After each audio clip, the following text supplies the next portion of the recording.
नमस्कार, मेरा नाम है सुनील कुमार। आपका मेरे चैनल पर स्वागत है। आज हम अपनी वीडियो में भारतीय इतिहास के कालखंड विभाजन की चर्चा करेंगे।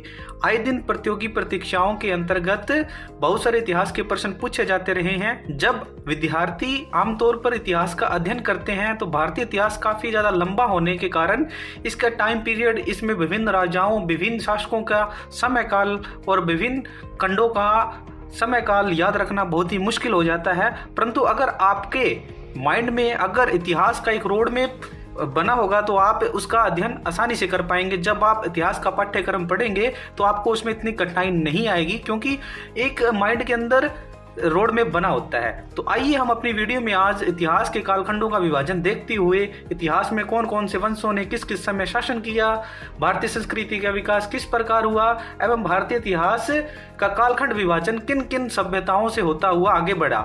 और आज हम पूरी चर्चा करते हुए पूरा आपको भारतीय इतिहास के कालखंड के बारे में बताएंगे।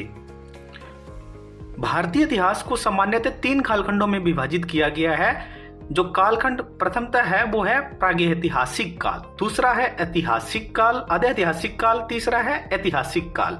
ऐतिहासिक काल वो कालखंड है जिसके लिखित साक्ष्य मौजूद है, परंतु प्रागैतिहासिक काल का कोई भी लिखित साक्ष्य मौजूद नहीं है, परंतु इसके पुरातात्विक साक्ष्य मौजूद है। पुरातात्विक साक्ष्य जैसे कि उस समय मनुष्य जो वस्तुएं उपयोग करता था, जैसे कुल्हाड़ी, फलक इत्यादि, उनको कार्बन डेटिंग के माध्यम से, जो खुदाई के दौरान वो मिले हैं, उनको कार्बन डेटिंग के माध्यम से उनका कालखंड निर्धारित किया गया है। जबकि ऐतिहासिक काल के लिखित साक्ष्य मिले हैं, परंतु प्रागैतिहासिक काल के अंतर्गत मनुष्य ने लेखन कला का विकास नहीं किया था, तो उसके लिखित साक्ष्य मौजूद नहीं है, क्योंकि उस समय मनुष्य आदिवासियों की तरह केवल जंगलों में अपना जीवन व्यतीत करता था।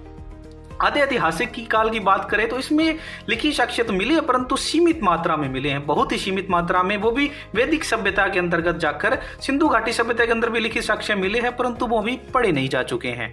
तो इस आधार पर 3 कालखंडों का विभाजन किया गया है। आइए आपको इनके अंतर्गत आगे और इनके जो खंड है उनके बारे में बताते हैं। तो सबसे पहले जो प्रागैतिहासिक काल है उसको आगे 3 कालखंडों में विभाजित किया गया है। पूरा पाषाण काल, मध्य पाषाण काल और नव पाषाण काल।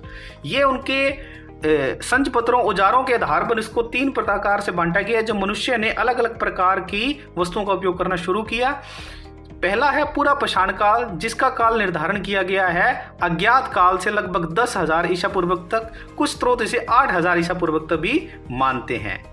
दूसरा मध्य पाषाण काल है, जिसके अंतर्गत इसका कालखंड निर्धारित किया गया 8,000 ईसा पूर्व से 4,000 ईसा पूर्व, परंतु कुछ स्रोत इसको 10,000 ईसा पूर्व से 6,000 ईसा पूर्व तक भी मानते हैं। तीसरा जो खंड है वो है नव पाषाण काल का। यह कालखंड 4,000 ईसा पूर्व से 2,500 ईसा पूर्व तक है। कुछ स्रोत इसे 6,000 ईसा पूर्व से 2,600 ईसा पूर्व तक भी मानते हैं। इसके बाद अगर हम बात करें इतिहास की, प्रागैतिहासिक काल को बस केवल 3 कालखंडों में विभाजित किया गया है। इसके आगे आता है ऐतिहासिक, अधैतिहासिक काल। अधैतिहासिक काल को आगे फिर 2 कालखंडों में विभाजित किया गया है। वो 2 खंड है सिंधु घाटी की सभ्यता, सिंधु घाटी की सभ्यता, जिसका कालखंड 2,500 ईसा पूर्व से 1,500 ईसा पूर्व है, जिसका कालखंड 2,500 ईसा पूर्व से 1,500 ईसा पूर्व है। उसके बाद इसको आगे 1,500 से लेकर 600 ईसा पूर्व तक वैदिक काल की संज्ञा दी गई है। फिर आगे पुनः वैदिक काल को 2 उपखंडों में विभाजित किया गया है। रिंग वैदिक काल, जिसका कालखंड 1,500 से 1,000 ईसा पूर्व माना गया है, रिंग वैदिक काल। उसके बाद है उत्तर वैदिक काल, 1,000 ईसा पूर्व से 600 ईसा पूर्व तक। तो ये 2 कालखंडों में विभाजित किया गया है। रिंग वैदिक काल, जिसमें रिंग वेद रचे गए, उसके बाद भी आगे सामवेद वगैरह भी रचे गए, जो उत्तर वैदिक काल तक उनकी रचना जारी रही। उत्तर वैदिक काल के बाद इतिहास को सामान्यतः सीधा ऐतिहासिक काल आता है। ऐतिहासिक काल को आगे फिर कई खंडों में बांटा गया है।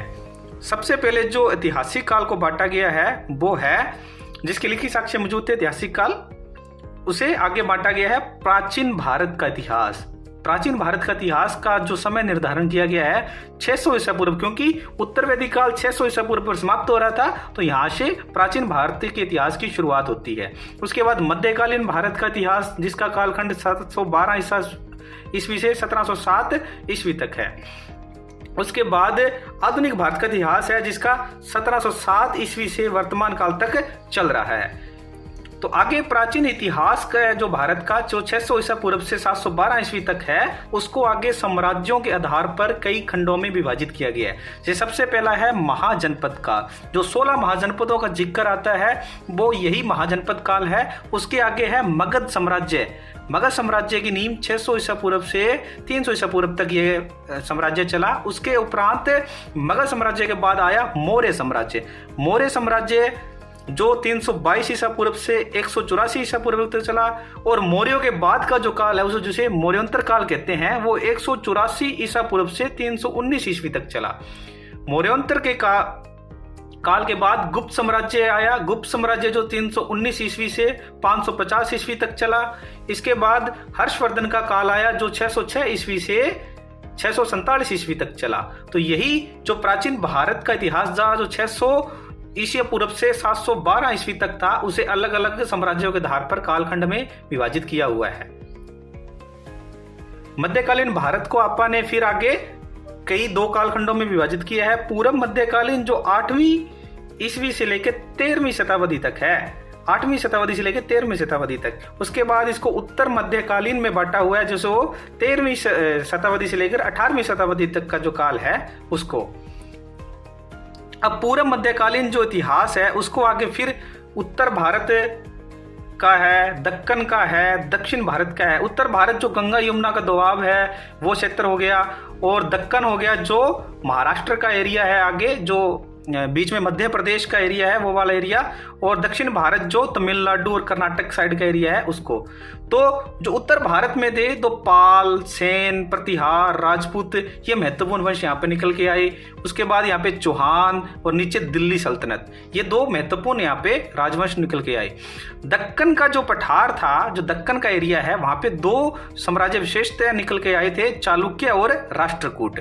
दक्षिण भारत के अंतर्गत चेर, चोल, चांड, राजपूत आदि साम्राज्य की स्थापना हुई। उत्तर मध्यकालीन की बात करते हैं जो 13वीं सदी से 18वीं शताब्दी तक है।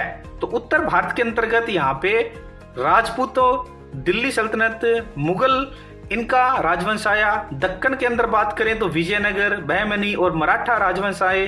दक्षिण भारत की बात करें तो पांड्य और होलसाल राजवंश आए। तो यही बस इतिहास था जो भारतीय इतिहास का कालखंड विभाजन है। इससे भारतीय इतिहास का यही बस कालखंड विभाजन था। अगर आपको वीडियो अच्छी लगी है तो आप वीडियो को लाइक और शेयर जरूर करना, और आपको इस की पीडीएफ मैं आपको प्रोवाइड करवा दूँ, डिस्क्रिप्शन में इसका मैं लिंक दे दूंगा आपको, और कमेंट बॉक्स में भी आपको इसका लिंक मिल जाएगा। आप वीडियो को लाइक शेयर जरूर करना, और आपको इसकी पीडीएफ दे दूंगा। और ये आप याद अच्छे से कर लेना, जिससे आपको इतिहास जब आप पढ़ोगे ना तो आपको बहुत ही आसानी होगी। आपके माइंड में एक रोड मैप होगा कि किस समय क्या काल चल रहा था और कौन कौन सी सभ्यता चल रही थी और कौन कौन से वंश आ रहे थे। तो उनको माइंड में याद रखना आसान हो जाता है, रट्टा लगाना नहीं पड़ता है। तो आप ये याद कर लेना अच्छे से, और आपको एग्जाम में बहुत ही आसानी होगी और इतिहास पढ़ने में बहुत आसानी होगी। धन्यवाद।